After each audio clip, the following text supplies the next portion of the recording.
Can evil spirits directly affect the body? Swedenborg has this fascinating description of the intimacy of the connection we have with the spiritual world, both that good and evil spirits are present with us all the time, but also that they can affect thoughts and feelings. But Swedenborg also talks a lot about different body parts and systems being receptive to spirits. And when it comes down to it, can spirits mess with us health-wise? So, does anybody have any thoughts and feelings about that? Cara, I saw you breathing about it. So, I'm breathing. Yeah, I'm just recalling that Swedenborg talks about his own experience of feeling the spirits attack his kidney or his spleen or something like that. I certainly think about it when I'm having pain in different parts of my body and just wondering, like, okay, if my body is a correspondence to the order of the spiritual world, but I don't really have a clear feeling about that. Yeah, good, because me neither. Okay. And Swedenborg, when he'll say he can feel these very sharp sensations in his body, or very clear sensations, I should say, but he also often adds the caveat that only somebody whose interiors are open can sense them this sensibly. Mm-hmm. But I think even in our show, how spirits are connected to our health, I think that was the title of it. Right. I remember getting clear in that show because it was just like so plain when you like take in all of what Swedenborg says about those evil spirits causing different organs to feel different ways or whatever, that he's clear that there's some boundary, like there's an influence, but it's not direct. Yeah. Like there's this protection about how they're not allowed to just come in and do things directly in your physical body, but there's some barrier, but that allows for the influence so he's aware of like, oh yeah, that's impacting this area, but somehow it doesn't quite qualify as the like directly affecting the body as this person is asking about. And the only go ahead. Well, I just have another thought about we're not able or allowed to make spiritual judgments in this world. So we can't say, oh, well, you have kidney cancer and therefore that means, with the spirits associated with the kidneys got a hold of you and you're weak in that area or something like that. Right. Like we don't want to go there. Thing to say. Yeah, I mean, it would just not work if it were something so clear like that, like a connection like that. Yeah.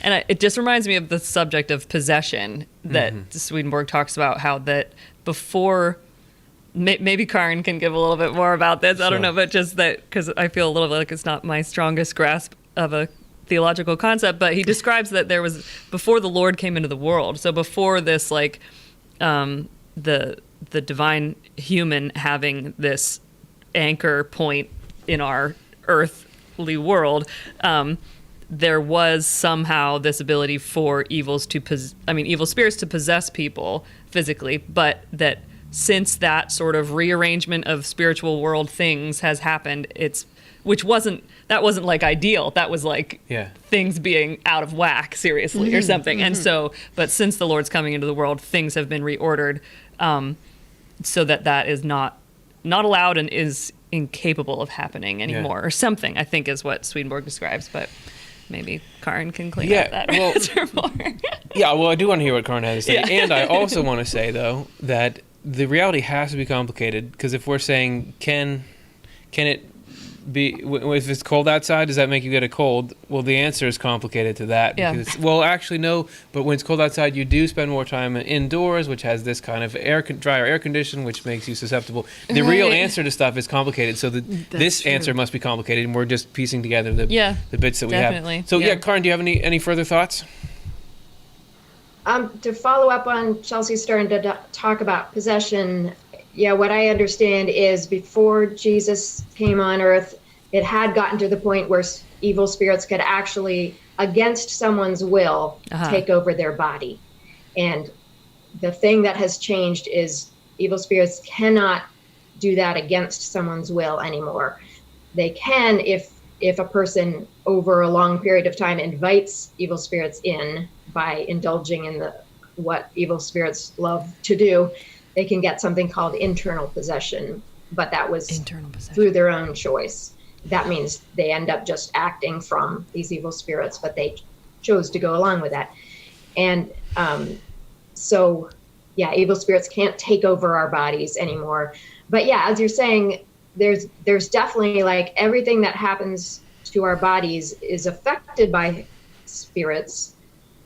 So and affected by physical things too, like you're talking about. So when things like illness, Swedenborg says that is because influences from hell. That's where illness comes from, and we just are all in a general vulnerability about that. So they are definitely involved, but it's not a one-to-one about our spiritual state. You certainly can tell that you can be vulnerable when you're emotional or stressed or something. You can be more vulnerable to getting sick or something. So our mind is involved, but it's complex, and there's a lot of factors. And there was one more thing I was going to say. What was it? That Swedenborg would definitely talk a lot about evil spirits affecting his body. And I remember one story where his body was shaking, like the evil spirits were shaking it. He said, if I didn't know better, I might have thought I was possessed because my body was being shaken. Right. But he really wasn't. They just were able at that time to just shake his body, but the real him was just above that, and he was being protected, and the incident passed. And so it's just this interesting, it is very complex, and yes and no. Definitely they have an influence, but can't control our bodies.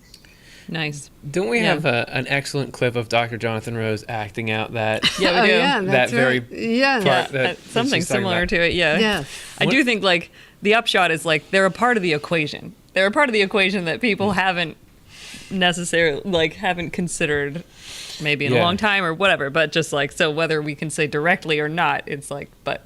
Yeah, can we pop that question back on the screen? I want to make sure I know what it says. Oh, he's probably already moved on to the next one. Okay, directly affect the body. Yeah. A frustratingly opaque. He's not being opaque, but it's hard for me to know exactly what I want to know from it. Is he'll say, evil spirits don't cause a disease, but when disease happens, evil spirits that correspond will come in and like connected with that, connect it and keep it going or something. But you still get cured by natural means. But if those evil spirits were gone, what can we do a double blind test here where you have take care of the evil spirits? Does it heal more quickly? So there's so much to potentially the whole be known. Placebo. Yeah. Or mind over matter or anything like that is fascinating. And Swedenborg, I think somewhere wrote about his eyesight improving a little bit when his spiritual revelations happened, that there were some I hope I'm telling the truth about that. There were some physical perks that he got alongside this, and that I've heard that can sometimes be a symptom of spiritual experiences. So how much of what we go through all the time as we struggle through our health in this life could be alleviated if spiritual conditions were in play? The answer is I don't know, but great question. Good question.